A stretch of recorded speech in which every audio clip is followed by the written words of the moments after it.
Sa video na to, ituturo natin kung paano ba ang proper brooding ng mga sisiw, no? Kasi napaka-crucial ng stages na to ng mga sisiw. Kasi ang paglaki ng manok ay nako-consider, or magandang paglaki ng manok ay makikita kung maganda ang pagpapalaki ng sisiw. Ngayon, kung hindi maganda ang pagpapalaki ng sisiw, makaka-apekto yun hanggang sa paglaki at pwedeng maging bansot or maubos yung sisiw mo kung hindi ka marunong magpalaki ng tama. So dito sa video na to, ibibigay or tuturo ko lahat ng experience na natutunan ko, no, sa pag-brood ng sisiw. Kung nakapalo kayo sa akin sa mga social media account, alam nyo na matagal na akong nag-brood ng sisiw. Kaya marami tayong mga lesson, marami tayong mga failure at naitama natin, na ituturo natin ngayon dito sa video na to. Okay, so ano nga ba ang brooding, no, or brooder, no? Ang brooder, ito yung kulungan natin kung saan nilalagay ang sisiw, no?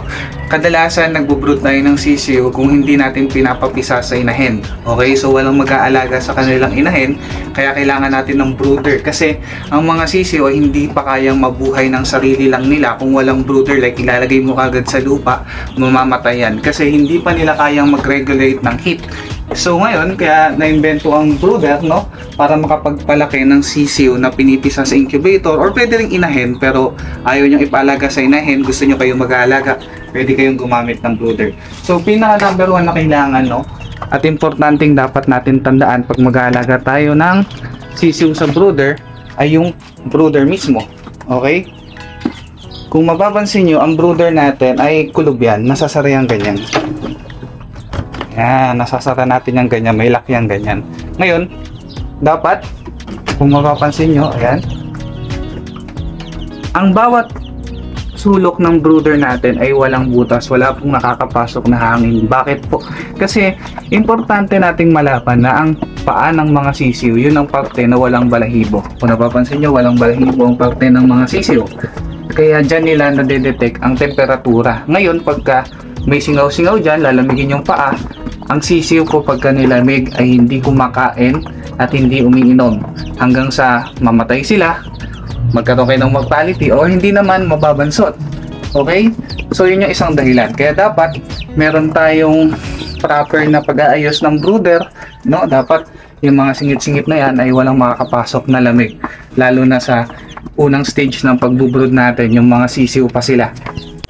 Ang mga kailangan natin sa paggawa ng brooder, no, syempre itong mismong kulungan na yan, no, dapat may singawan din niya kagaya sa atin. Meron yung ventilation dito, no, para hindi magkakakulob ang ammonia. Kagaya na yan, na meron tayong butas dyan. Ayan, butas yan. Sa ganong paraan, no, hindi nakukulob yung ammonia. Kasi ang ammonia, kadalasan dyan nanggagaling ang sakit ng manok. Kagaya ng coryza, pagkakulob na kulob naman. Importante lang na hindi sila lalamigin dito, pero makakasingaw yung hangin. Saka syempre, ang pinaka-importante, kailangan natin ng pailaw. Okay? Or brooder lamp. Pwede kayo gumamit ng brooder lamp, infrared lamp, or kaya gumamit din kayo ng incandescent bulb. So yan yung mga kadalasang ginagamit natin na pampainit ng mga sisiw.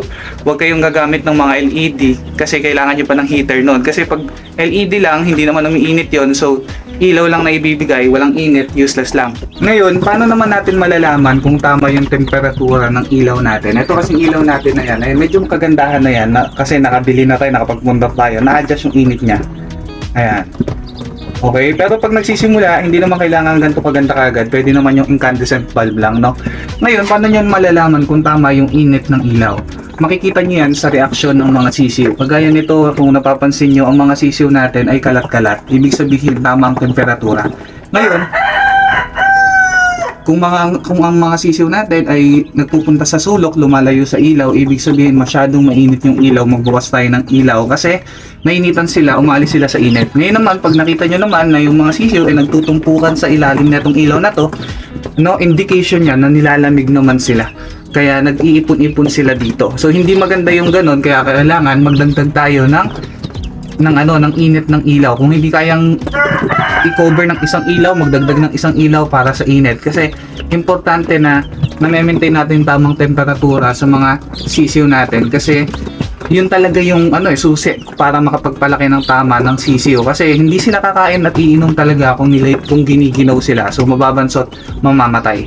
Paano naman sa pagpapainom, no? Sa sa oras na nilipat nyo na sila sa brooder, no? Kailan ba ililipat sa brooder, no? Ililipat nyo yan once na natuyo na yung mga sisiyo doon galing sa incubator. Ilipat nyo na agad dito, partial. Hindi nyo isasabay-sabay na kailangan mapisa muna lahat bago nyo ilipat. Huwag ganun. Kasi pagka, ang tendency naman, pagka sinabay-sabay nyo, pwedeng yung ibang mga naunang mapisa, manghina na kasi sobrang init ng incubator. Naranasan ko yan, nagkaroon ng heat stress, heat stroke, nagkasimatayan yung mga sisiyo. So pag natuyo, lipat na agad sa brooder, no? Ang paunang binibigay natin, no, wag na muna magbigay ng feeds or pagkain kasi meron naman silang yolk sa loob ng tiyan nila. So ang mga sisiyo kasi kaya nila makasurvive ng 2 days after hatch kasi meron silang egg yolk pa sa loob ng katawan nila. So hindi pa naman nila kailangan talaga ng feeds, no? Ang ibibigay natin, tubig na may asukal. Pwede ring mga electrolyte, vitamins, pero akin para safe, tubig na may asukal. Tapos ang tubig na gagamitin natin ay hindi po nawasa. Ang gagamitin ay mineral. Mas maganda yung kung bumili kayo ng Wilkins, okay din, no? Kasi yung mga yon, wala ng mga impurities. Unlike sa nawasa kasi or yung mga galing sa gripo, meron yung chlorine. So pagka marami silang natik nun, pwedeng pagmulan ng pagtatae, diarrhea, hanggang sa ma-dehydrate, mamatay. So para maiwasan yon, mag-mineral na lang sa electrolyte sa unang mga stages ng sisiyo natin. At least day 1 hanggang 1 week, yun ang binibigay natin. Then pwede na yung mga galing sa gripo, basta i-ano lang natin, i-stay natin sa isang lagayan ng halos 1 oras or pasisingawin. Okay? Ngayon naman sa patuka natin, no? Sa patuka ang gamit natin ay Chick Booster. Any brand naman, pero ang gamit ko ay Integra 1000 and Sari Manok Chick Booster. Alin lang dun sa dalawa na yun ang gamit natin, no? Pero mas prefer ko ngayon ay Integra 1000 kasi mas durog siya, mas pino siya compare sa Sari Manok. Medyo malalaki, so nahihirapang kainin ng maliliit na sisiyo gaya nung Serama, masyado silang maliit. So yun. Ngayon naman sa paghahanda ng brooder, no, dapat yung mga pakainan na yan ay naka-disinfect, malinis na malinis, pati yung painuman. Kung maaari, pagkatapos linisin, ibilad sa araw para mamatay mga mikrobyo. And then, etong mga mag-ready kayo ng dyaryo, ayan, importante para ma-maintain na hindi mabasa-basa yung mismong sahig nila. Kasi pagka mabasa-basa, pwede rin pagmulan ng sakit. Okay, then, everyday, papalitan nyo yan. Kaya meron yung mga patong-patong yan kasi yung nasa ibabaw, aalisin lang. Then, ganun, hanggang sa maubos yung dyaryo, papalitan. Ngayon naman, pag dumating sa stage na yung mga sisiw, malalakas na umipot, no? Pwede na tayo mag-introduce ng IPA, okay? Wag kayo mag-introduce ng IPA ng day 1. Kasi malilito po ang sisiw. Malilito sila, alin ba ang pagkain at alin ang hindi. Pwede nilang makain yung IPA. Ngayon, pag nakain nila yung IPA, pwedeng masugatan ng lalamunan nila o yung dila nila, tapos hindi na sila kakain. O di kaya naman, pwede rin pagmulan ng pagtatae or diarrhea kasi hindi naman pagkain ng IPA, di ba? So mas maganda na introduce natin yan ng at least 3 days pataas, yung nakakain na sila ng feeds para alam na nila ang feeds at alam nila kung alin ang IPA. So ganun lang kasimple. Sa day 7 naman hanggang day 14, dito nyo na makikita na lumalaki na yung sisiw, no? And then mabilis nang maubos yung tubig, no? Kaya dapat doon pagka ganon, ready yung brooder nyo. Wag yung sobrang masikip. Kasi pagka naglakihan yan, masisikipan sila. Pwedeng nagkakaumpugan na, nagkakadaganan na. So pwedeng kayong magkaroon ng mortality. Kaya kung gagawa kayo ng brooder at plano nyo naman talaga magpapisa ng marami, lakihan nyo na. Kasi in the future, maggagawa rin kayo ng malaki or additional brooder para i-cater yung paglaki ng mga sisiw. Saka ang kagandahan sa malaking brooder, nakakatakbo yung mga sisiw na exercise. Maganda yung magiging paglaki nila. Okay? Saka sa pagpapainom, no, lagi natin tandaan na ang tubig or vitamins ay napapanis din yan, no? Kaya dapat every 2 times, at least 2 times a day, papalitan natin yung tubig nila. Kahit hindi ubos, palit. Hindi mo nahintayin maubos yan. Basta 2 times a day, palitan mo. Minsan 3 times pa nga. So pag nakita nyo madumi, palit agad. Kasi hindi natin pwedeng isang alang-alang yung kalusugan ng mga sisiw dahil lang tinatamad tayo. Kung tinatamad kang magpalit-palit ng pagkain, inumin, wag ka na mag-alaga ng manok. Kasi ang pag-aalaga talaga ng manok, lalo na sisiw, ay hindi talaga siya para sa tamad. Okay? May mga times pa na kailangan mong bantayan yan hanggang gabi. Kasi lalo na kung may bagyo, titingnan mo yung tama ba yung init. Kasi baka sa gabi, natutulog ka na, biglang umulan ng malakas, sobrang gininaw sila. Pagising mo, ang daming mortality. mga matitigas na kasi nilamig sila ng madaling araw. So dapat mo talagang bantayan.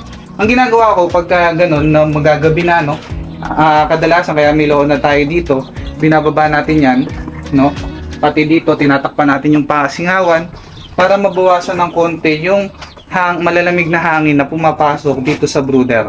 Okay? Kasi ayaw natin na lamigin talaga sila. Pagka every morning nakakapulot ka ng mga namamatay na sisiw, no? Hindi normal yun. Normal na may mamatay na sisiw kasi hindi naman lahat talaga mabubuhay, no? Magaling yung iba pag nakakabuhay or kaya kasi hindi mo talaga alam kung bakit namamatay, baka hindi sa brooder, baka talagang mahina yung sisiw, no? Normal na may mortality. Pero pagka everyday nakakapulot ka ng sisiw at diretso ang paa namamatay, ganon, nilalamig yun. So mas maganda na bantayan talaga yung pinakaingat. Yun talaga yung pinakasikreto. Ngayon naman sa vaccination, no? Ibang video natin tatalakayin yan kasi medyo mahabang discussion sa vaccination. Pero ako ngayon, ang learnings ko, no?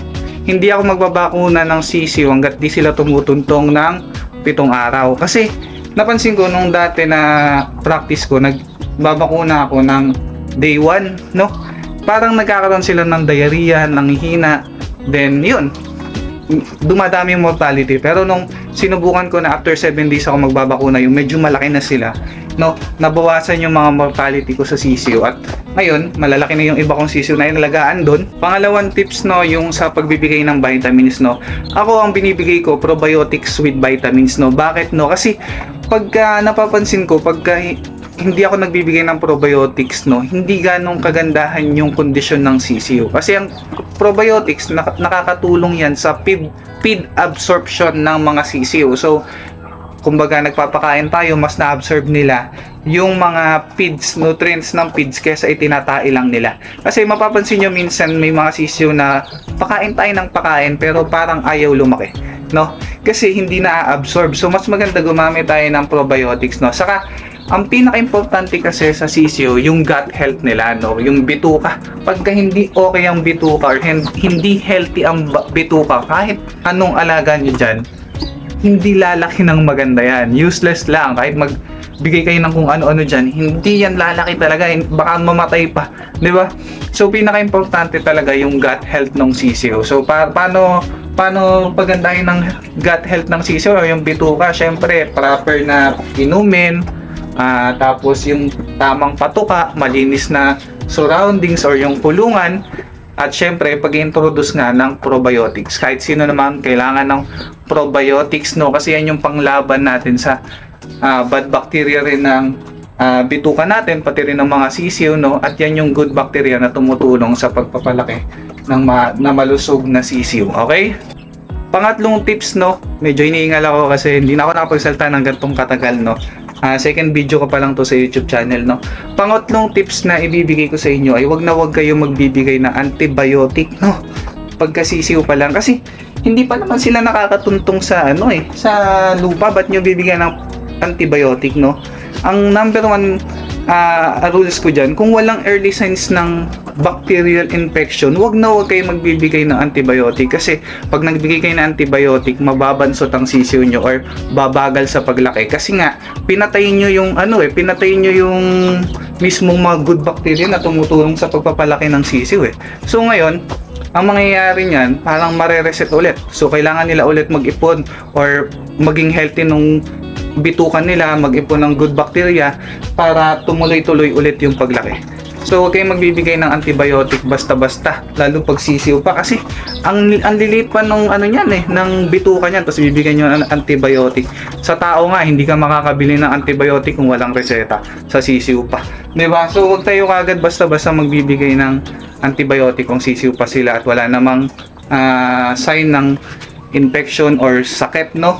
Wag kasi naranasan ko 'yan. Pagka nga minsan mapapansin mo pagka sa hen nagbigay ka ng antibiotic, hihinto umitlog eh. 'Di ba? O kaya naman yung tama, hihinto umitlog eh. O kaya naman yung mga nagkasakit, 'di ba? Pumapayat pag binibigyan ng antibiotic. So ganun din lalo na sa sisiw kasi ang liliit pa niyan, 'di ba? So 'yun yung isang tips ko sa inyo. Pero siyempre, pwedeng tama ako, pwedeng mali ako, no? Nasa sa inyo kung i-absorb niyo yung mga experience na natutunan ko sa pagpapalaki ng manok at sisiw. Hindi ko naman sinasabing sundin nyo yung ginagawa ko. Ang akin lang, sineshare ko yung natutunan ko para lang makatulong. Kung kumbaga kung meron kayong mas magandang experience, pwede nyo i-share dito para pare-parehas tayong matuto. Ang goal lang ng video na to ay para makatulong sa mga kapwa nating Pilipino na magsisimula ng pag-aalaga ng mga sisiw, no?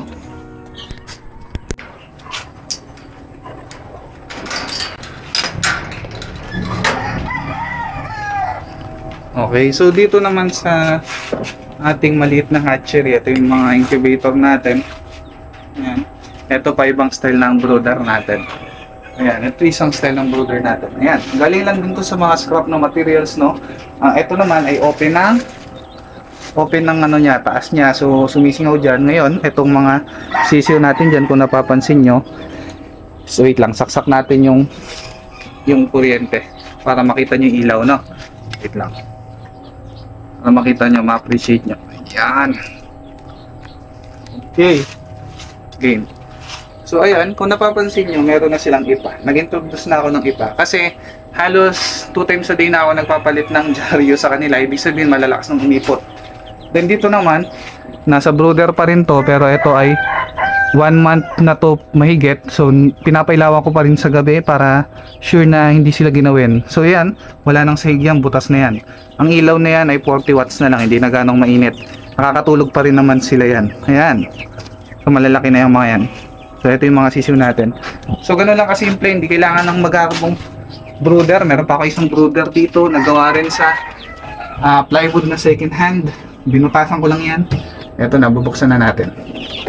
Ayan, so napapansin nyo, ito meron din yang ipa. Malalaki na sila. Ayan, meron tayong mortality isa. Ayan, Brahma. Pero kahapon ko pa ito inaabang ma-deads kasi mahina na talaga. Hindi ko lang kaya na itapon na buhay pa syempre. Pero lahat yan masisigla. Ayan. Ayan, napansin nyo. Ayan, malalaki na sila. So ganyan lang. Ito yung pailaw. Pagka nainita sila, punta sila dun. Simple lang. May butas lang siyang ganyan. May butas yung kabila ang gilid niya. Ayan, may butas yung kabila ang gilid na yan para makakasingaw yung hangin. Ngayon, kung sakaling marunong ka na mag-alaga ng sisiw, ba yung susunod na stage dito? Ang susunod na stage dito ay yung growing period, no? Kailangan mo ng grower house. Hindi mo kailangan ng magarbong grower house, okay? Kahit na mga scraps lang, pwede na. Kagaya na ito nasa likod ko na to, ay gawa yan sa mga puno dito na nasa likod ko, yung ipil-ipil. Ayan, no? Mga poso ng ipil-ipil. Then mga scraps na materials, gumawa ko ng grower house para palakihan ng mga sisiw kasi tapos na sila sa pailaw, no? Number 1 requirement lang ng grower house ay hindi sila direktang mahanginan sa gabi. Maampas ng hangin sa gabi. Kasi pwede pa ring lumamig yan, pwede pa ring lamigin yung mga sisiw natin na yan at pwedeng mamatay sila. Ayan. Sa grower house ko na to ay going 3 months na yata sila, no? Pero wala pa akong mortality ni isa. Yung iba nilipat ko na kasi ang lalaki na. So papakita natin sa inyo yung grower house natin. Ayan. Ito na yung mga sisiw natin dati. Kung napapansin nyo, malalaki na. Medyo siksikan na nga. Now, plano ko, pag naghinto na ang pag-ulan dito, ipi-pre-range na natin sila. So ganyan lang, simple lang. Nakita nyo, gawa lang to sa mga kahoy at second hand na plywood at kung ano-anong mga materyales. Tapos sa gabi, kinukuberan ko lang yung ganyan para namang mabawasan kahit papano yung mga nakakapasok na lamok para hindi pagmulan ng foul pox. Ganun lang. Then meron din ako ditong mini grower house, no? Ayan. Sa totoo lang, ito pahapyaw pa lang to sa episode 3 natin, yung grower house, no? Okay, so abangan nyo yan, no? Doon ko ituturo ng kumbaga ng specific yung mga dapat yung tandaan sa pagpapalaki ng sisiw, no? Andito meron tayong maliit na grower house. So tingnan nyo, ito naka-elevate din kasi yan. Ito lang scratch pen, tapos naglagay lang ako dito ng screen. Then sa gabi ay na-close din yan. Ganun lang kasimple. So sa susunod nating video, abangan nyo yan, no? Gagawan natin ng episode 3. Ang title ng episode 3 natin ay growing period ng mga sisiw na cute, na konti lang ang mortality. Basta yun ang title.